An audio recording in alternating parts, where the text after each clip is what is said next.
Hey, I did a guide on Exodus Crash when it was just in the Master rotation. I'm like, this will be good enough for Grandmaster 2, I said there. And you know what? It is, kinda, but for this one, I think I'm going to go into a bit more detail where I didn't last time for a couple of spots that you might get hung up with doing this solo, and skip some of the other things that I think are kind of pointless to talk about. But yeah, so here's a Grandmaster solo player's guide for Exodus Crash. Alright, important things. Arc burn, overload, barrier.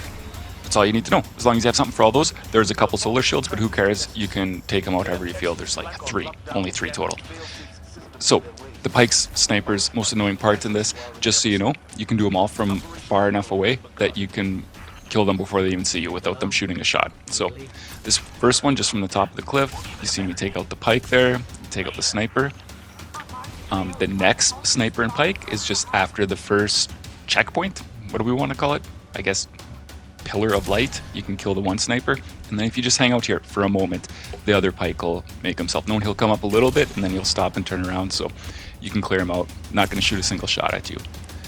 For the third Pike, you just want to run up that ramp, kill the Sniper, and then you can see the next Pike if you just jump up right here. You can see the next Sniper and Pike. You can just take him out there. So just I don't know about you guys, but I always miss. Oh, I guess he just gets his health back for no reason. That's cool too. Anyways, take them out and you're safe for almost the last part. There's one more Pike left though, and that one's the most annoying if you try and take them on close up. So again, just from right here, you can take them out with like no bother at all. There's that Sniper top right cliff there. If you shoot him from here, just so you know, for me anyways, every single time he just magically reappears. But that Sniper, this guy, yeah, it's cool to take out him. This last Sniper, just from right here, just works fine. He doesn't ever know I'm there. And there, that's it. Other than that, just charge up, run up towards the door, kill the Overload, you're good to go. Yes, there are enemies behind you. If you want to kill them, I guess you can, but you definitely don't have to. They don't shoot at you, so I don't know. Let bygones be bygones? Yeah. Either way, after this Overload, run up there, kill another Overload. Okay, easy. And then another Overload after this guy. And then, I don't know if you guessed the pattern here, more Overloads right on the stairs here. So these stairs though, I mean, they're good cover. They're going to be your best friend if you're a solo player. If you're going to play casual, like, why wouldn't you? Just easier on your heart, I guess, right? But these guys, just they're shooting like the, I don't know, like the Halo Needler, just the arc version that's seeking. So it's an arc burn. So it sucks because it's tracking. It can pummel you pretty fast. So you can just take them out from the stairs though pretty easily. Just remember, I don't know if you've seen my Overload guide, you have 7 seconds after hitting them with an Overload shot while they're awake before they start regenerating health. Just keep that in mind. It's not a huge rush. Pop out, hit them with a shot, jump back into cover. Pretty easy. No big deal. Anyways, send your buddy there to start doing whatever he's doing on that plate. I don't know what he's doing. And there's a few things you should know about this plate. So one is, as it progresses in completion, Overloads are going to be spawning out at certain intervals. You can jump off at any time and it kind of pauses it for the enemy spawn to take out kind of whatever spawned at the meantime. So feel free to jump off whenever you feel like you're overwhelmed. You'll know when you're overwhelmed when you die. Okay? Now, for when they spawn, at 10% completion, one Overload spawns. At 23% completion, a second Overload spawns. At 50%, 2 barriers spawn in. After you kill one barrier, 3 Overloads are going to spawn in. So maybe that's going to be a good time to retreat, because those 3 Overloads, they get, they're pretty aggressive. They'll come run right in there. Sometimes I had them they'll teleport in behind me on the staircase, and they'll be down at the bottom of the stairs, kind of like this, right there. And I've had them come in honestly farther than that, so they can't get super aggressive and pushy and chase you in there pretty far. But just keep in mind, when you're able to, just use the stairs as cover. It's good cover. Anyways, after you got those 3 taken out, kill the last barrier, and then at 57%, one more Overload's going to spawn in. This time he's going to be with Vandals with that arc needler gun there. So keep an eye on that. Shank's going to spawn in at 89%. The last Overload's going to spawn in. So what is that? That's 1, 2, 5, 6, 7 Overloads just in this one room, and the 2 barriers. you know, so it's pretty dicey, but it's easy because it's an old vanilla strike from Destiny 2, and so you can always retreat, just like any of the other old strikes. If it gets too chaotic in there, just back up and run away, and then you're safe. So best thing about all these old strikes, why they're so easy, is you can run away in like all of them. It's great. Now, anyways, you're on. You go run through those arc tower light thingies. What do we call them? I forget what we call them. Anyways, and then you get to the walker. Lots of different ways people do this walker. For me, on Grandmaster, I go up the right side here, kill any ads that are hanging out there. Sometimes there's ads because it's the public zone. And then I'll jump on top of this debris, like the fuselage. Yeah, it's fuselage from Exodus. So, like I was saying, Grandmaster, this is my favorite spot. Master, I don't know. I don't need to bother with it, but definitely for Grandmaster, I like it. So, easy spot to kill the walker. Once you kill the walker, everything else just disappears. Now, you feel like you're super safe up here and nothing can touch you, like you're king of the world, but you're not. Every once in a while, the walker will get pissed off. He'll look at you and he'll shoot at you. So just, if you see him look at you, just back up, let him shoot, and then he'll go back to killing whatever he's killing. Then the last part here, there's just one overload. Kill him, and you're free to just book it. You can kill all the ads in this little dark space if you want, but you don't have to. I mean, especially if you're running Arc and you get amped up, you can easily, as soon as you kill this champion, just book it. Especially if you're amped up, and it's really easy. You know, the snipers, all that stuff are still jumping in and spawning, so as long as you don't stop, like, it's not a bother. And then straight to the boss room. The boss with the most cheeses in any strike in Destiny, or any Nightfall, any Grandmaster. I think by far this one has the most cheeses to pick from. So let's go over all of them. Why not? Or all the ones I know of anyways. There's probably even more. This place is so filthy with cheese. It's like a platter. Cheese platter. That's dumb. Okay, anyways, first one, everyone knows about this one. You have to jump down first. Your feet have to touch the main arena there first, otherwise it's not going to work. And then you jump up on that thing, you jump back up. You want to make sure you're a Titan with like the high jump. Other than that, you should be good. If you're a hunter, you may have problems, but I got a hunter buddy and he made it up here no problem without stompies. So practice, you'll be fine. You should know too, a lot of people say, oh, only one person can go up there. Like, we had a full fire team up here and we were fine. I mean, one of us accidentally falls off, but I mean, who cares? There's 3 of you up there. So just so you know, all 3 can hang out here. Like, it's not a big deal. You're supposed to be a team. Act like it. Anyways, so important things for this part. One is, as soon as the encounter starts, this platform and this platform turn electric. So obviously, if you're down there running around, you don't want to hang out there. Now, after the boss disappears, like the first intermission, all the electricity goes away, and once you kill all the ads, all the exploders will auto detonate. So you don't have to kill the exploders. Just know, as soon as you kill the last ad that spawned in during phase 1, all the exploders will explode. And that's how you know when you start phase 2, honestly. When phase 2 starts, this platform becomes electric, the one at the back here. After you damage the boss enough, another intermission. Again, when you kill all the ads and the barriers, the exploders will auto-detonate again. Then you're on the final phase where all 3 of these platforms are then electric. Okay? And on top of that, instead of the regular Vandals and Dregs, you're going to have Marauders with, I don't know, their Lord of Wolves guns. Okay? Yeah. Alright.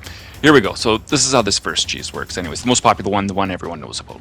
You're up in the ceiling here, your feet are planted, you kill the last exploder, starts the encounter, and you're just gonna rain grenades and heavy and whatever on the boss until you damage him enough to make him disappear to start the first intermission. The second phase won't start until you kill all the ads down there, so tracking grenades, definitely helpful.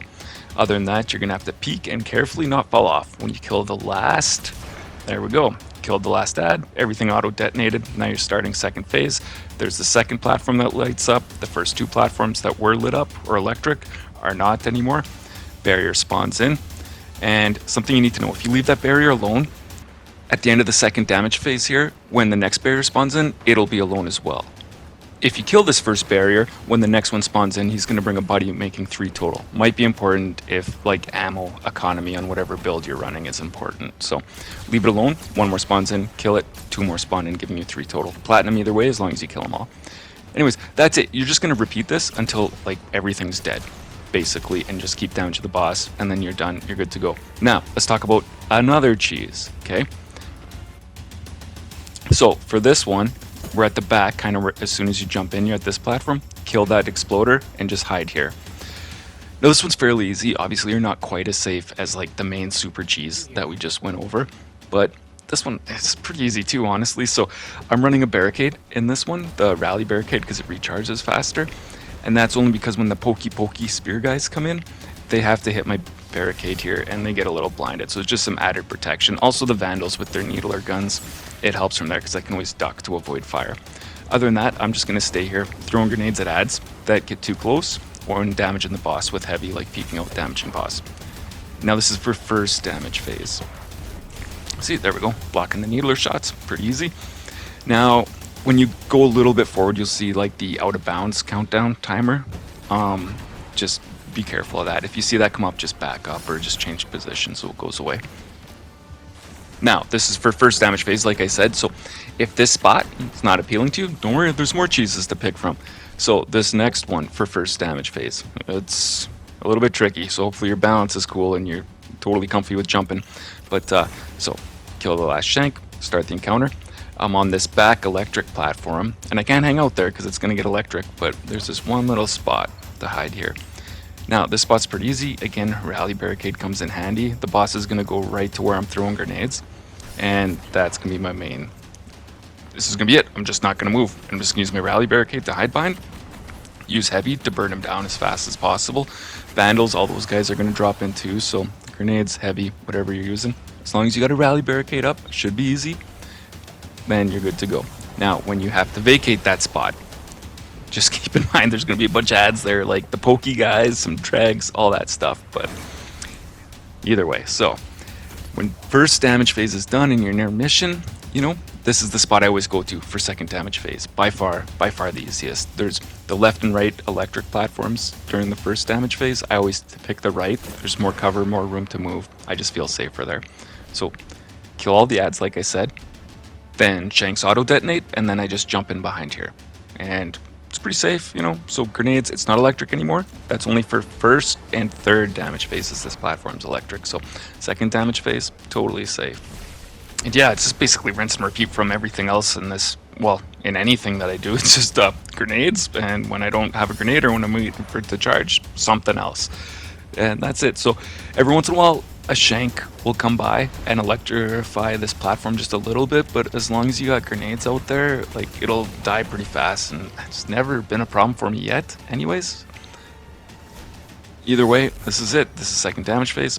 Just throw grenades. Now the barriers are spawning in, but they always go to kind of the platform on my right, that's center platform, so they're not a bother, and I deal with them after the boss disappears.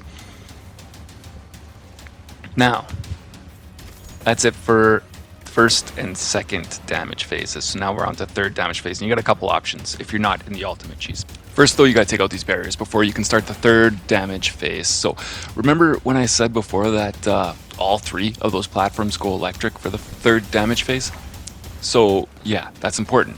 So when you're taking out these barriers for this first, this part's, I guess, not even really a cheese, it's just a strategy, I guess. But anyways, you're going to kill these barriers, keeping in mind that this platform I'm standing on is going to go electric as soon as I do it. So as soon as I kill him, I run up to this crate. This crate's high enough for the boss, because now it's the third damage phase, he's using swords, he doesn't have a gun anymore. So it's high enough that he can't damage you, he's not even going to try. So the only thing you have to watch out for is the marauders here, which is where this fancy rally barricade comes in. Did I mention rally barricade is like super useful for this one? So peeking over the edge, throw a couple grenades, kill the marauders, and then you're just damaging the boss, which you can do from this crate. Just chuck your grenades in random spots, they'll track and find him. Once you find out where he is, then just keep throwing grenades in that spot until it is over. So the other spot you can do if you don't want to use that crate is the left hand platform. It turns electric, and then go back to the first spot we were using. Again, that works totally fine. So like I said, he's using swords this time, so he's not going to damage you from here. But what you need to do is just chuck grenades in this direction, and if you're using the storm grenade and a titan, it'll just track to the marauders and start killing ads. So what you want to do is throw just a bunch of grenades till you feel confident that you killed the majority, if not all, of the marauders. Now, if you're lucky, the invisible boss is just hanging out somewhere nearby, and the grenades will track to him and do damage, and then you're fine. You can just stay here and throw grenades until everything's done. If not, if you've thrown a few grenades and it's just not finding anything, what you do is just jump back into cover, or back out of cover. The boss will notice you're there and you'll come charging in. He usually hangs out around the center, just FYI. When you see him chasing you, just go back to your spot. If you don't want to stand and fight him like a man. But yeah, just go back to your spot. Then he's going to hang around that, and then your grenades can find him just fine. And then you're good to just, you know, keep damaging him until he's done. And there you go. There's like some solid cheeses you can do, you can pick from. You don't have to use the same one everyone else is using, even though I'll admit, by far that is the easiest. So if you're a true casual player, that's the one you want to do. But yeah, lots to pick from. So if you feel you need to practice like some of the timing between phases or anything like that, or jumping on that one position where you're kind of underneath the platform, it can be tricky the first couple times, but just pick like legendary difficulty. Just do a few runs. Pick lightning crystals day. You know, it's super easy to get some practice runs in there to work out all the kinks. Other than that, pretty easy. This is definitely easy one, especially if you're using the cheese to solo. Like, well, I mean, honestly, they're all getting really easy to solo for casual players even, so I think Destiny is going to do an update that's going to make stuff a little hard again, which that's okay too.